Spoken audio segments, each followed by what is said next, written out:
dia mewah pernikahan habis itu ternyata terlilit utang dan segala macam. Itu jangan. Kalau sampai utang sebatas dia tahu kemampuannya. Contoh misalnya, dia tahu nih akhir bulan dia ada gaji 7 juta rupiah. Sekarang dia utang 3 juta sama teman. Dia tahu dia bisa bayar. Oke, karena utang itu tidak boleh dibuka kecuali darurat. Makanya Nabi SAW mengatakan kepada kaum muslimin sahabat di masa itu, ruh seorang mukmin bergantung antara langit dan bumi sampai utangnya terlunasi. Jadi sekarang masuk di bulan Ramadan, tengah-tengah lah bisa dibilang lah ya. Ini artinya bentar lagi kita tahu bersama bahwa stigmanya kan positif. Kalau mau Syawal itu, wow, orang berbondong-bondong menikah dan lain sebagainya. Tapi pertanyaannya adalah, gara-gara mungkin pride, gengsi, kita ini bermegah-megah dalam menikah gitu kan, atau resepsi lebih tepatnya. Taunya habis itu H+1, H+2 jadi miskin. Ngutang sana-sini. Kita bahas. Bismillah, Assalamualaikum warahmatullahi wabarakatuh. Alhamdulillah wassalatu wassalamu ala rasulillah ma ba'd. Tentunya program spesial Ramadan di Takjil kali ini kolaborasi yang tepat. Kenapa? Ada hubungannya sama pernikahan mungkin, tapi yang lebih utama adalah percuanan dan lain sebagainya. Pengusaha muslim wajib nonton nih. Nah, ini bersama saya Dery Hansa, ada guru kita juga yang saya sudah duduk di kajian beliau dari 2016. Guru kita bersama Ustadz Khalid Basalama, semoga Allah jaga beliau. Gimana kabar Ustadz? Aman Ustadz? Alhamdulillah. Sehat. Alhamdulillah, semoga Allah selalu lindungi, berkahi ilmu Ustadz dan lain sebagainya. Tema kita menarik Ustadz.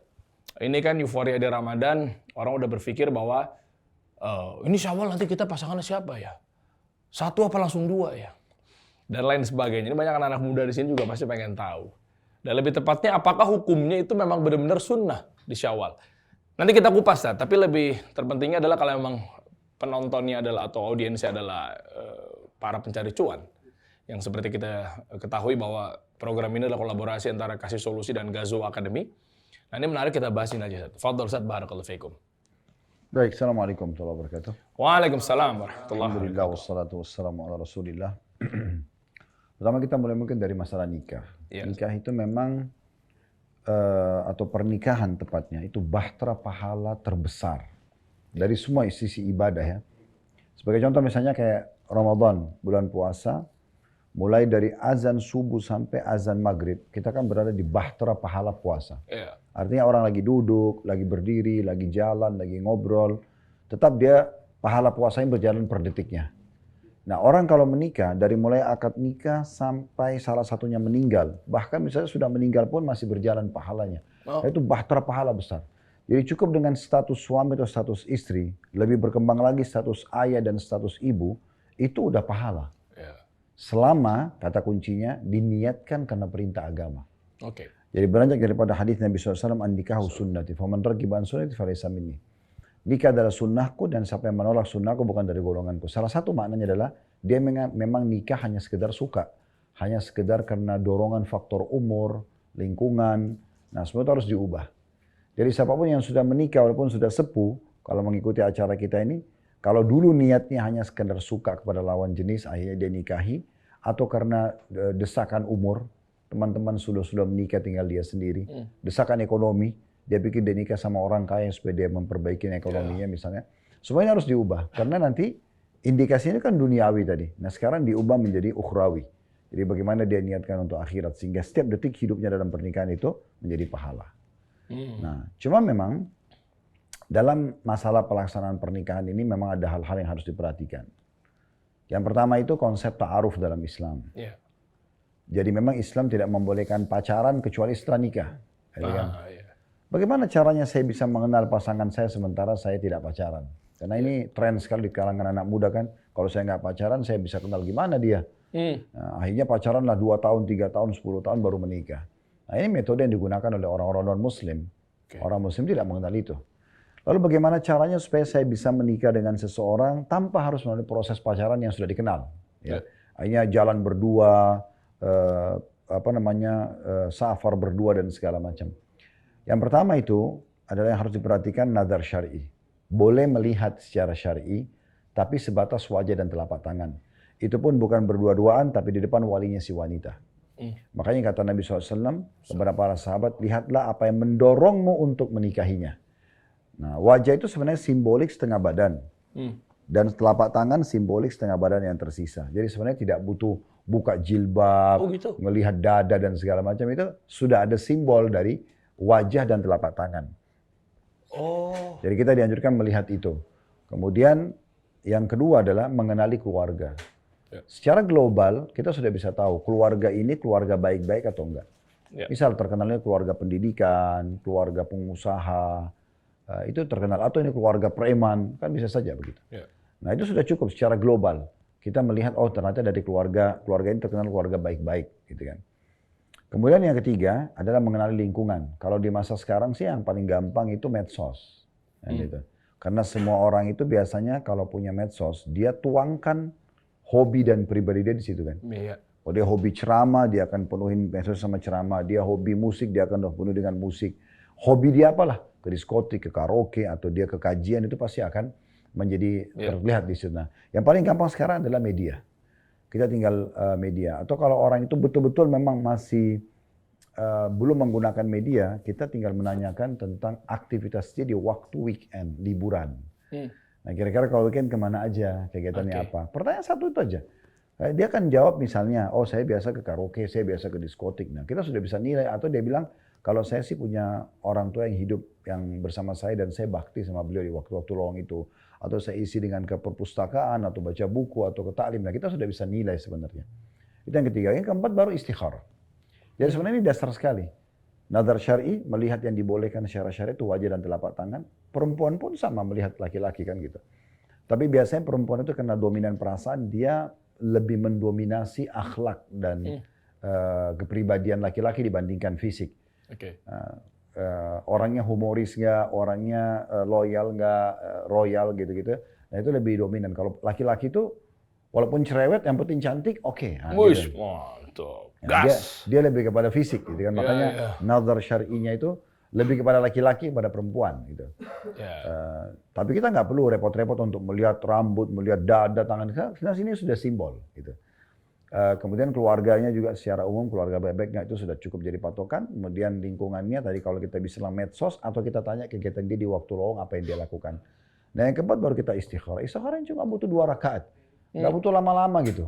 Asal dia niat istikharah. Nah nanti pada saat dia selesai istikharah, dia tinggal mengikuti kecenderungan dia. Secara persentase itu, kecenderungannya kemana? Kalau kecenderungannya dia misalnya 60% menikah, tapi 40% masih lagu, itu sudah tanda-tanda jawaban istikharah. Lewat mimpi atau apa? Mimpi salah satunya, tapi tidak harus mimpi. Dan tidak harus terlalu dikembangkan. Karena kadang-kadang ada orang di Indonesia ini ada berita, saya pernah dapat begitu ya, kalau mimpi digigit ular mau nikah. Nah ini keliru. Dari mana? Ular itu hewan yang disuruh perintahkan dibunuh dalam Islam. Tidak mungkin menjadi simbol kebaikan. Ular, cecak, kalajengking, anjing buas, burung gagak yang dadanya ada bulu warna putih, burung raja wali. Ini semua hewan-hewan yang boleh dibunuh di wilayah haram dan di luar haram. Dia nggak boleh menjadi simbol kebaikan. Apalagi kalau nenek-nenek 90 tahun nikah, mimpi digigit ular. Masa mau nikah kan gitu. Nah, itu contohnya. Jadi mimpi boleh, tapi bukan ditolak ukur. Sehingga ada orang karena patokannya mimpi, dia istikharahnya sampai sebulan. Hanya tunggu mimpi, padahal sebenarnya tidak perlu. Istikharah 2 rakaat cukup sebenarnya. Tinggal dia lihat kecenderungan sesudah itu. Jadi saya pernah punya pengalaman satu jemaah haji. Saya tawarin dia nikah dengan jemaah haji yang lain. Waktu itu bersama kita karena orang tuanya si perempuan minta dicariin jodoh buat anaknya. Terus saya sholat sama-sama di Masjidil Haram habis sholat duha sebelum duhur. Saya bilang sama dia, antum sholat istikharah sekarang. Setelah dia salam, kemudian saya tanya, kecenderungan antum apa? Cenderung nikah dengan tidak nikah, mana yang lebih dominan? Menikah Ustaz. Oke melangkah, itu hasil istikharah. Jadi nggak udah lama-lama gitu. Dan akhirnya menikah di Mekah pada saat itu. Masya Allah. Ya. Nah itu stepnya. Nah selanjutnya adalah baru masuk kepada tahapan pernikahan. Nah perlu diperhatikan ada namanya pernikahan syar'i. Pernikahan syar'i. Nah pernikahan syar'i itu yang perlu dipenuhi. Yang pertama harus ada walinya wanita. Ya harus ada wali. Karena Nabi SAW mengatakan ayyam amra'atin ankaha nafsaha bighairi idni waliyu fanikahuha batil. Oh kama qala Nabi SAW. Ini artinya wanita manapun yang menikahkan diri tanpa izin walinya, ayah kandungnya, maka nikahnya batal gitu kan. Karena banyak di Indonesia ini kalau seorang laki-laki ngelamar ke ayah si wanita, ayahnya nolak, nah dia menempuh jalan lain. Nah, menempuhnya itu yang didatangi ibunya si perempuan. Lalu mulailah terjadi tanda kutip sogokan-sogokan. Kasih hadiah, kasih apa, sampai ibunya setuju. Ibunya perempuan pun mengatakan, udah nikah aja walaupun ayahmu nggak setuju. Nah ini nggak boleh. Pernikahannya zina? Batal pernikahannya. Batal. Tapi kalau dipaksakan jalan, Nggak boleh. hitungannya? Nggak boleh. Nggak, misalnya belum ada yang tahu apa segala macam, terhitung zina kah? Harus akad nikah baru. Nggak boleh. Apakah kita anggap zina itu masih dibahas oleh ulama dengan istilah syubhatul wata'. Oke. Syubhatul wata' itu maksudnya biologis yang masih syubhat. Kalau sampai hamil masih ada penisbatan nama kepada si pemilik sperma. Tapi ini harus jadi bahan dasar karena tidak dianggap pernikahan itu sah tanpa wali. Nah seharusnya begitu. Dan wali itu ayah kandung. Dan saudara ayah, kemudian saudara laki-lakinya. Dari pihak laki-laki lah, dari pihak ayah. Nah itu pertama, jadi harus pernikahan syar'i itu harus ada wali. Yeah. Kemudian yang kedua, yang harus diperhatikan ada kalimat akad. Ya, saya nikahkan kamu, saya terima nikahnya gitu ya. Oke. Yang biasa kalau saya nikahkan kamu sama anak perempuan saya, Fulan binti Fulan dengan mas kawin ini. Laki-laki mengatakan saya terima nikahnya dengan mahar tersebut atau Fulan binti Fulan dengan mas kawin ini. Kemudian yang ketiga, dua saksi. Ya. Dan ya, dua saksi dari laki-laki yang terpercaya. Yang keempat, maharnya. Nah, baru yang kelima, diiklankan. Nah ini, diiklankan. Okay. Nah ini yang kita sedang bahas, masalah diiklankan ini seperti apa? Apakah kita harus bermewah-mewah, gitu kan? Sementara kita sendiri tidak mampu, atau seperti apa batasannya dalam syariat? Nah, landasan hukumnya adalah hadis yang sahih, di mana Nabi SAW waktu melihat Abdurrahman bin Auf radhiyallahu anhu, beliau menikah dan beliau datang dari Mekah dalam kondisi tidak punya apa-apa kecuali baju di badan. Tadinya beliau milionernya Mekah gitu kan. Akhirnya beliau bekerja dan dapat hasil, lalu menikah dengan seorang wanita Ansar. Kata Nabi SAW, wahai Abdurrahman, apa yang terjadi? Kenapa saya lihat perubahan pada penampilan? Saya kelihatan orang lebih ceria dan segala macam. Nah, saya baru nikah ya Rasulullah. Kata Nabi SAW, apa yang kau berikan maharnya? Dia bilang, emas, seperti biji kurma. Terus kata Nabi SAW, awlim walau bisyat. Kalau kau itu iklankan walaupun hanya dengan seekor kambing. Nah, di sini ada perintah untuk walima namanya. Walimah urs itu maksudnya mengundang orang, memperkenalkan kalau saya menikah, nah gitu. Okay. Nah itu kata Nabi SAW, iklankan walaupun hanya dengan seekor kambing. Nah sebagian ulama menitik beratkan tentang masalah ini, berarti ada perintah untuk mengiklankan dan sesuai dengan kemampuan. Yeah. Dan kalau bisa satu ekor kambing, sampai sekarang pun kan kambing itu masih bisa dinilai tergantung lokasi ya. Ada yang masih 2 juta rupiah, 3 juta rupiah, maksudnya bukan sesuatu yang berat, yang harusnya bisa dijangkau gitu. Yeah. Nah tetapi ini tergantung dengan keadaan dan kemampuan seseorang. Ya. Dan boleh juga kaum muslimin dari kerabat atau orang lain berpartisipasi memberikan bantuan. Kayak misalnya, antum mau nikah, saya ini menyiapkan, oke nanti coba saya sumbang maharnya, atau ada yang sumbang makanannya, atau ada, itu boleh saja. Itu boleh saja kalau dia tidak mampu misalnya. Atau dia mampu pun tapi ada yang mau partisipasi. Makanya waktu Nabi SAW nikah sama Sofia, itu banyak sahabat yang datang dan memberikan makanan-makanan dalam acara walimah ursnya Nabi.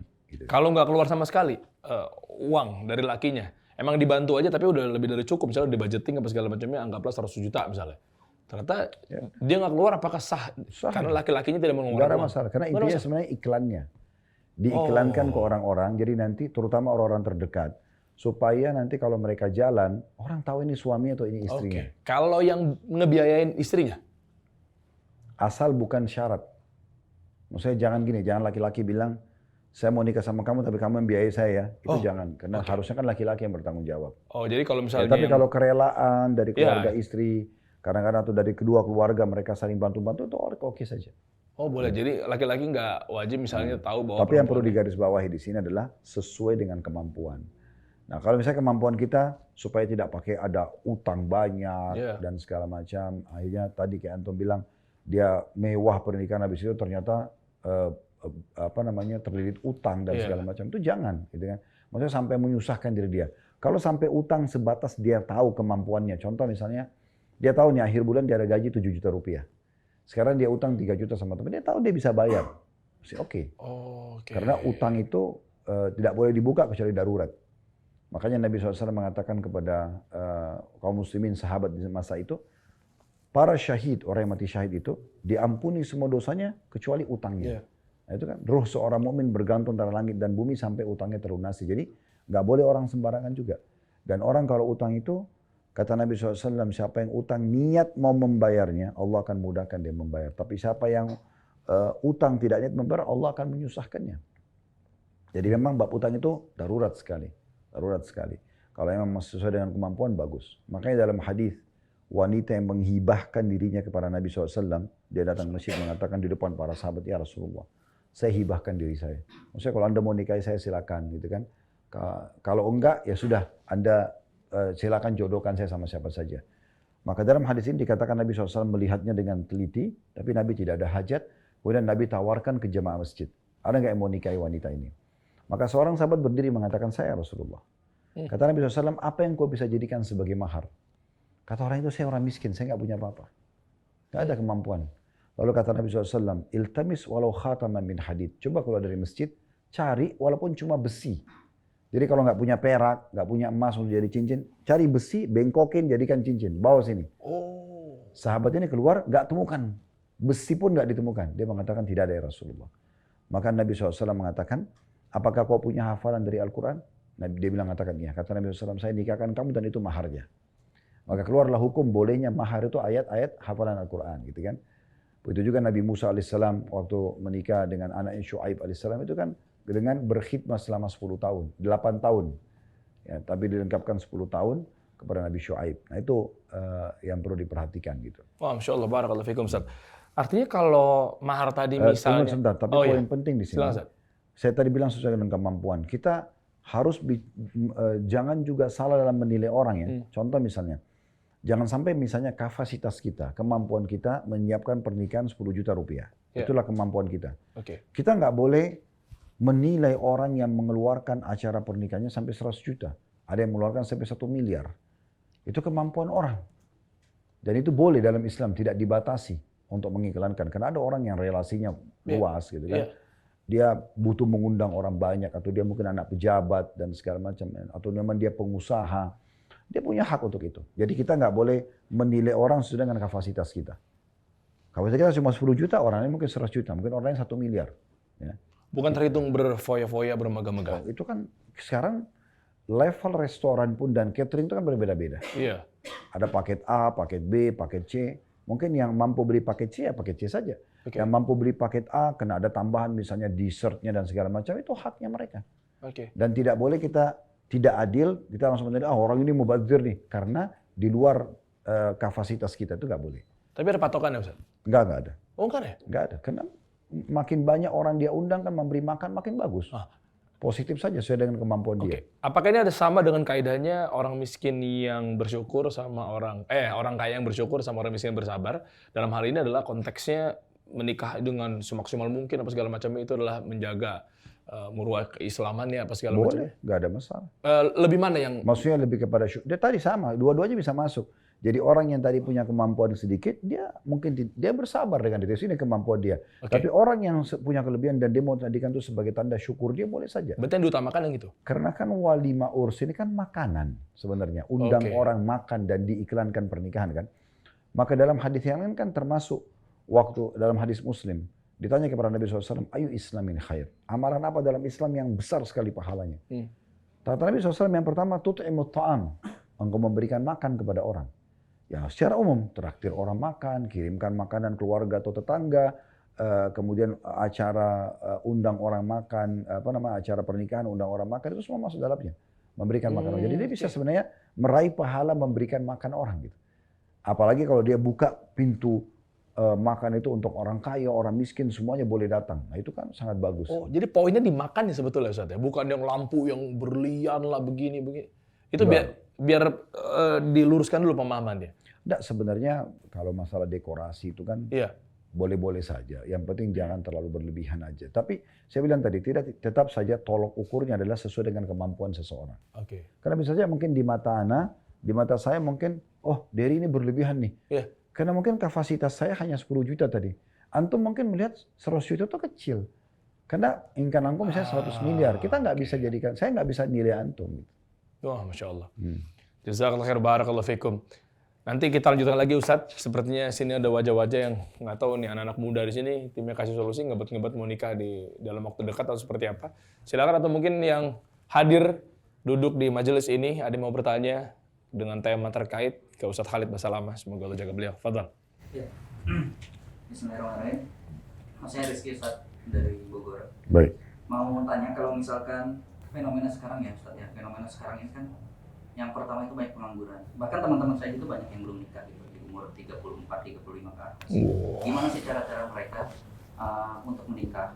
Nah, kalau misalkan tadi disebut kan berhutang kan mungkin ditunda dulu ya, apalagi ke pinjol dan lain-lain. Nah, sekarang ada lagi fenomena yang saya perhatiin itu hutangnya syariah. Jadi nikah itu bisa dicicil gitu.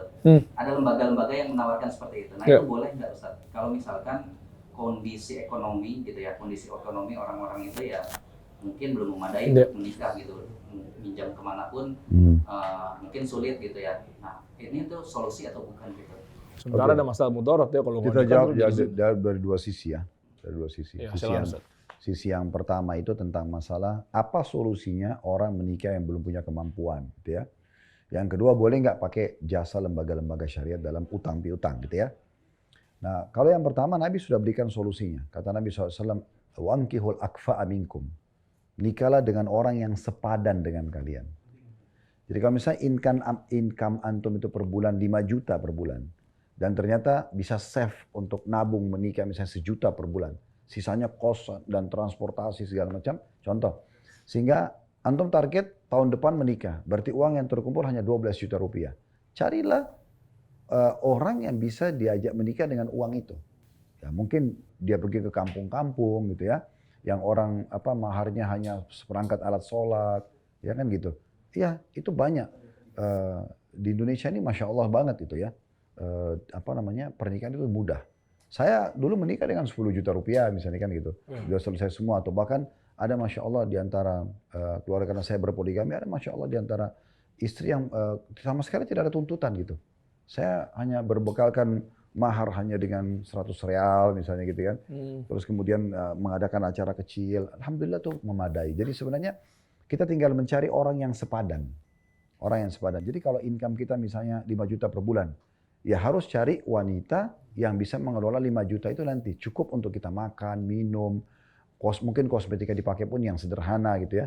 Tapi kalau kita income 5 juta, carinya istri yang kosmetikanya 5 juta, ya pasti utang tiap bulan. Otomatis kan gitu. Nah itu maksudnya sepadan. Nah sepadan itu luas maknanya. Bisa sepadan itu selevel pendidikan, selevel ekonomi, selevel fisik dan paras wajah, itu penting. Sesuku masuk dalamnya. Ya. Jadi bisa saja orang Jawa nggak nikah sama orang Sulawesi. Karena dia pikir saya lebih sepadan dengan orang Jawa, itu tidak salah dalam syariat. Tidak salah gitu. Karena memang dia lebih gampang adaptasi. Makanan, ya, kebiasaan, itu nggak apa-apa. Itu masuk dalam sepadan maknanya. Nah di sini kalau antum tanya masalah pendapatan, berarti lebih kepada pengelolaan.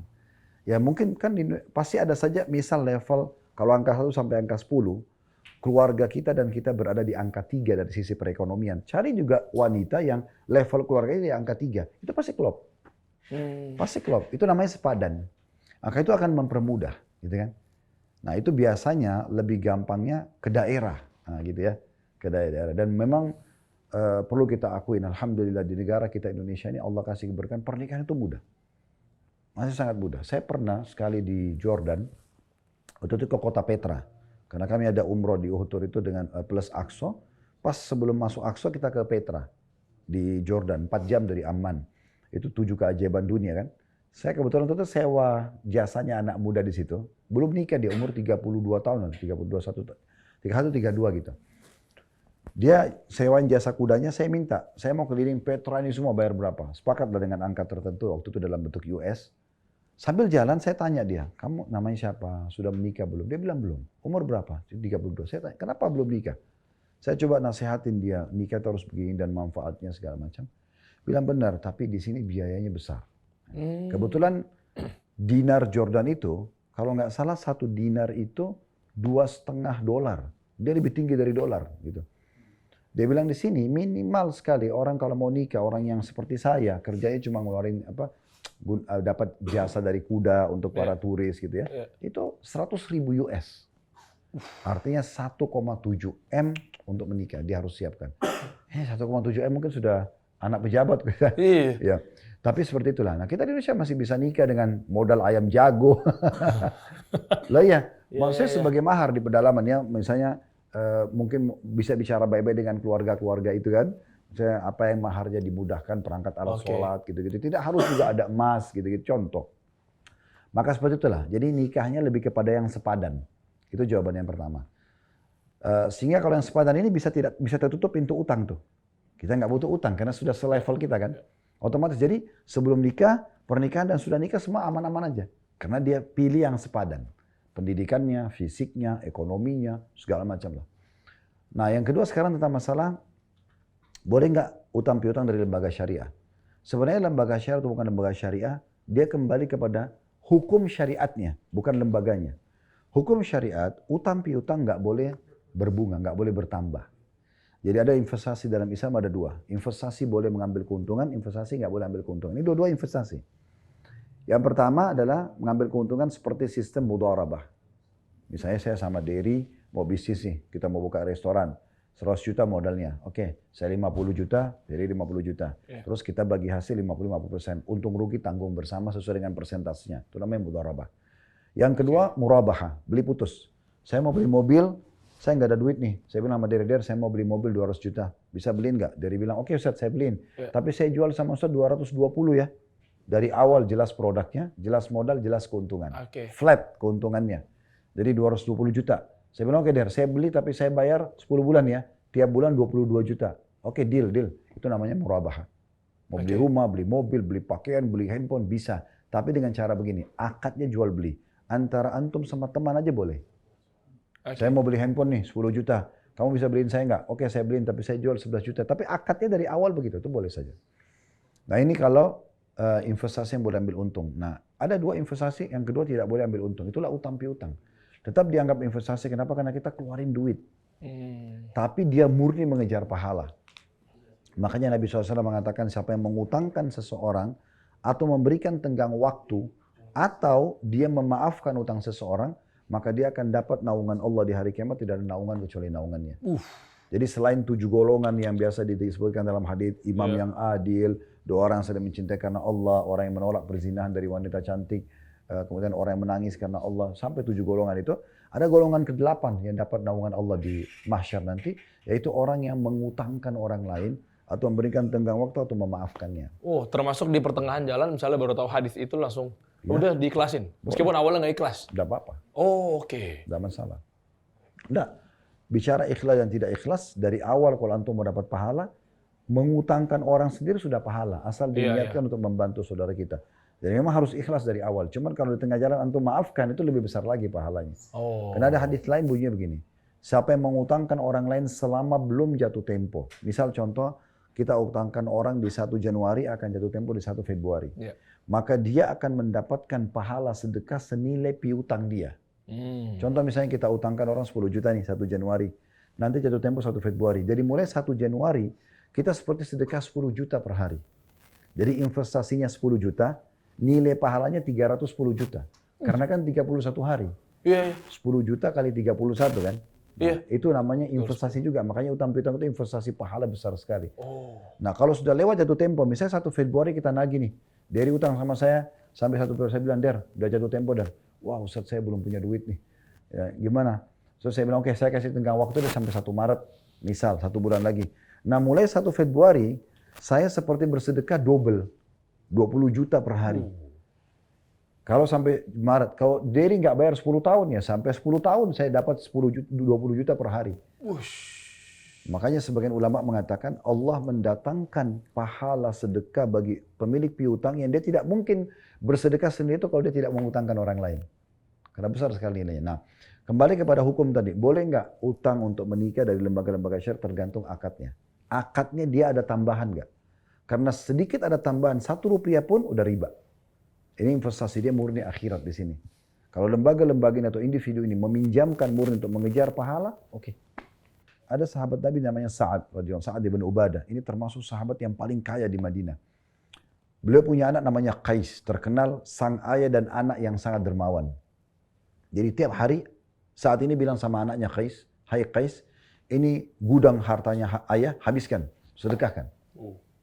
Ini mungkin sampai sekarang belum ada ayah yang seperti ini gitu. Ya. Karena dia bilang, "Nak, ini gudang harta ayah." Waktu itu kan orang tidak ada perbankan. Simpan di gudang, emasnya, perak, habisin, sedekahin. Dia bilang sama anaknya habisin. Jadi anaknya itu kemana-mana bagi-bagi ke orang. Dia pun begitu. Tiap hari ayah dan anak ini naik ke atas rumah, karena belum ada media waktu itu. Mereka teriak-teriak, hai penduduk Madinah, siapa yang mau butuh bantuan? Gandum, kurma, apa aja dikasih sama dia. Pokoknya dihabisin. Uniknya, hari itu habis, besok penuh lagi gudangnya. Allah kasih rezeki. Lah, kok bisa? Daya di malam hari itu hasil daripada penjualan mereka berkembang. Kan yang dihabisin hari itu keuntungan yang sudah ditabung, disimpan. Itu malamnya keuntungannya datang melimpah, penuh lagi gudangnya. Itu kena hikmah dari sedekahnya itu. Oh. Kisah Sa'ad radhiyallahu anhu sangat masyhur. Intinya dia selalu karena jadi gini, orang kalau sudah terbiasa mengerjakan satu jenis ibadah, sudah rutin, nanti Allah berikan keberkahan di ibadah itu. Sebagai contoh misalnya orang kalau baru mau sedekah, biasanya berat 10.000 pun berat. Iya. Tapi kalau dia sudah rutin 10.000 itu, Allah kasih keberkahan. Nanti muncul ide dia untuk nyumbang 50.000. Kalau dia rutin punya satu ibadah itu Allah kasih keberkahan. Orang kalau baru mau sholat malam berat 2 rakaat. Iya. Tapi kalau orang sudah rutin, nanti 11 rakaat pun jadi ringan. Kalau dia rutin lagi, Allah kasih dia mungkin baca satu Al-Baqarah pun satu malam, dia nggak berat. Karena sudah terbiasa, ini keberkahan namanya. Nah sama di situ. Akhirnya saat muncul ide, banyak ide dalam sedekahnya itu. Hanya dia mulai membagi per item. Misalnya hari ini bagi gandum aja. Besok bagi kurma. Lusa bagi kambing. Jadi hampir semua item yang dibutuhkan dalam sedekah dibagi sama dia.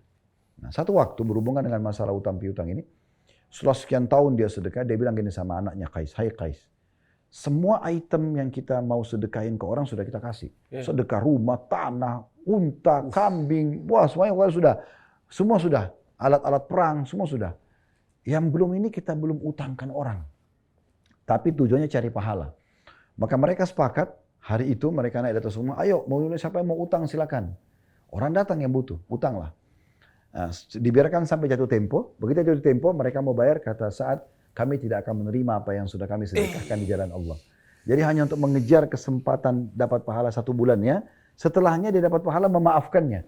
Itu kan berarti pahalanya jalan terus sampai hari kiamat. Nah seperti itu. Jadi intinya sebenarnya dia bertambah atau tidak bertambah. Waduh, Masya Allah. Gimana Mas? Abis ini berharap konglomerat ada yang seperti itu ya Mas ya? Siapa tahu ada ntar ya. Masya Allah, jazakallah khair, barakallahu fikum. Memang sebenarnya terkait utang, bela-belain untuk menikah ini, ada kalanya tergantung dari sisi atau pihak dari penyelenggara juga Ustadz. Terkadang, nanti dia ceritakan bahwa, oh bagus Mas, pakai vendor ini, bagus Mas gitu. Kadang orientasinya juga komersil Ustadz. Nah itu yang akhirnya menjadi tanda tanya dan sedih di kita nih. Tidak, kembali kepada kemampuan tadi. Ya kemampuan. Jadi, kan. Kayak misalnya gini, kita mau dekorasi. Iya. Normal, ada perusahaan A, B, C menawarkan itu normal saja. Oke. Kita tinggal lihat kemampuan kita. Saya mampu yang pakai C atau yang vendor A. Ya, oke, tidak ada masalah. Iya, cuma kan biasanya kan datang dari WO-nya atau vendornya ini kan lumayan kalau dia dapat persentase. Nah itulah makanya kita harus cerdas memilah-milih mana yang kira-kira nanti yang akan menjadi bahan konsultasi kita gitu Ustaz. Solusinya ada sebenarnya, yang akhirnya memudahkan kita bukan menyulitkan. Nggak dikit-dikit komersil. Apalagi bisa mempertemukan kita sama orang yang benar-benar kita idam-idamkan. Namanya mawadah. Masya Allah. Nah jadi ini buat teman-teman semua nih ya, buat laki-laki. Aldan mau coba mawadah ya, katanya udah install. Udah ya. Websitenya ada mawadah tuh, cek aja tuh. Ya jadi ada ketemu di situ. Oh, ada yang udah ketemu di situ, banyak di situ ya. Jadi mau cowok, mau cewek. Nah ini tentunya dibina langsung sama Ustadz Khalid Basalama. Mawadah.com Ustadz ya. Mawadah Indonesia ya. Mawadah Indonesia ya. Nah itu tinggal search aja di Google apa segala macamnya. Jadi ini mau ta'aruf apa segala macamnya. Lewat online ini menepis stigma-stigma negatif. Biasanya kalau lewat online itu kan akhirnya ujung-ujungnya tanda kutip pacaran apa segala macamnya Ustadz. Nah ini mungkin bisa dijelasin juga Ustadz. Platform ini akhirnya teman-teman jadi tahu bukan yang cocok-cocokin foto, oh suka kanan, oh swipe kiri gitu. Kenapa pada ketawa semuanya? Alumni ya? Jadi antum masuk, kemudian isi data lengkap. Oke. Semua yang kira-kira dibutuhkan seorang laki-laki atau seorang perempuan tanya dari lawan jenisnya, itu sudah kita masukkan di situ. Nah ini. Nama, berapa bersaudara, orang tuanya, sukunya, hobinya, pokoknya semuanya detail. Di situ tinggi badan, warna kulit, semua. Jadi yang awal orang begitu kenal bahwa harus nanya itu sudah selesai. Oh. Sehingga di biodata saja orang kalau sudah baca sudah bisa istikharah. Jadi akurasi tepat kayak ada semacam AI-nya gitu Ustaz. Jadi dia bisa mempertemukan sesuai apa yang kita cari Ustaz. Ya, kalau sekarang Kalau sekarang sudah kepada AI-nya. Itu sangat membantu sebenarnya, gitu kan.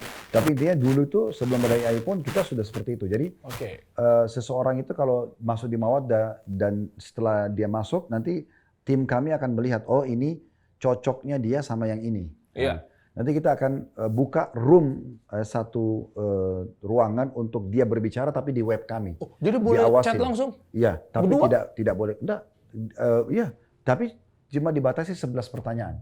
10 sampai 11 pertanyaan, tidak boleh lebih. Kenapa 11? Dan sebentar. Oh. Jadi dia diawasin oleh admin kami. Oke. Itu pertanyaan cuma mengerucut kepada misal contoh nanti kalau jadi istri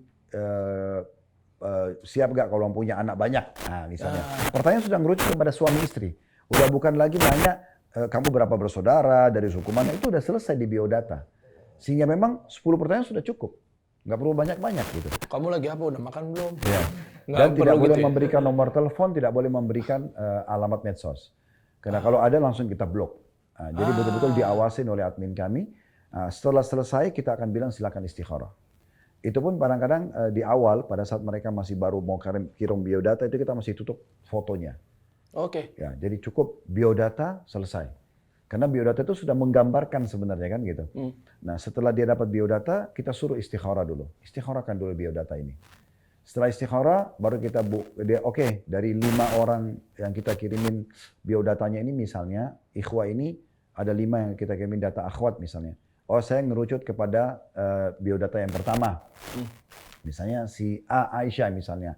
Oke, nanti kita akan berikan ke dia biodata itu karena dia sudah mengarah ke istikharah dan dia mau serius dengan yang ini. Yang 4 kita tutup, yang 1 ini dibukain fotonya. Ini orangnya. Kalau mau lagi istikharah yang kedua kali silakan. Contoh. Oke. Nah setelah itu udah langsung menuju kepada room untuk berbicara atau mereka kita arahkan langsung ke nazar syar'i, ketemu sama walinya si wanita.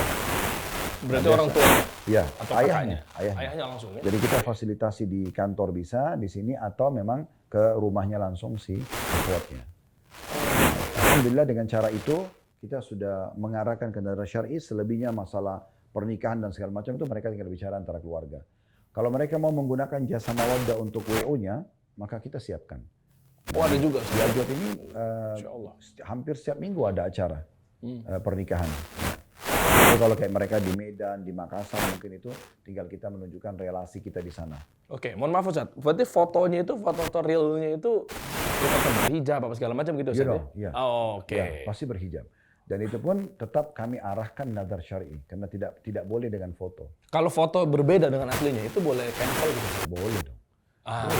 Tentu saja boleh. Tidak ada masalah. Di masa Nabi SAW dan di masa para sahabat ridwanullah alaihim, mereka datang nazar syar'i tidak cocok, mereka batal. Itu normal-normal saja. Sekarang gini, apa bedanya Der?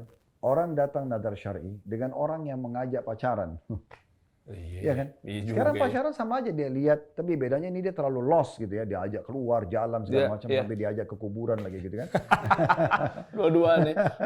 Ini sama ada motornya dong, orangnya kemana nih? Harusnya ingat kematian malah buat maksiat. Iya bener. Tapi dibatasi secara syar'i itu adalah orang datang nazar syar'i, dia merasa cocok, udah selesai. Pacarannya setelah akad nikah, ya silakan pergi jalan-jalan, safar, tapi ada buku nikah. Nah pacaran bebas, biologis juga lebih tenang kan gitu. Oke. Perzinahan sama nikah itu kan perbedaan dasarnya gini. Kalau perzinahan itu pasti dimulai dengan ketakutan. Iya. Permasalahannya biologis yang dimulai dengan ketakutan itu berpengaruh pada kualitas sperma dan sel telur. Yang nanti jadi bibit manusia. Kan kita ini biologis untuk populasi, ya kan? Perkembangan generasi manusia.